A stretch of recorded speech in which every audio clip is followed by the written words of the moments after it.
मुंबईतील 30 होर्डिंगला stability certificate नाही। Stability certificate नसलेल्या होर्डिंगवर पालिकेकडून कारवाईचा बडगा। धर्माच्या आधारे आरक्षण देण्यासाठी काँग्रेसचं वोट जिहादचं राजकारण। कल्याणच्या सभेत मोदींचा घणाघात।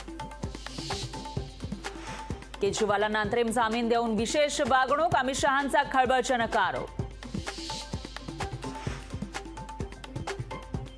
भ्रष्टाचारी गोळा करणारी भाजपची कचरा गाडी। खोट्या डिग्रीसाठी खोटी वंशावळ आणू नका। उद्धव ठाकरेंची भाजपवर तुफान टीका। नकली शिवसेना नकली राष्ट्रवादीचं काँग्रेसमध्ये विलीनीकरण नक्की। शिवसेना काँग्रेसमध्ये विलीन झाल्यास बाळासाहेब आठवतील। पंतप्रधान मोदींनी उद्धव ठाकरे शरद पवारांना पुन्हा डिवचलं। 70 कोटींचा उपमुख्यमंत्री मग मुख्यमंत्री किती कोटींचा? उद्धव ठाकरेंचा मोदी शहांना सवाल। 56 टीएमसी पाणी गुजरातला नेणार। महाराष्ट्राचं पाणी गुजरातला पळवण्याचा घाट। जयंत पाटलांचा नाशिकच्या सभेत आरोप।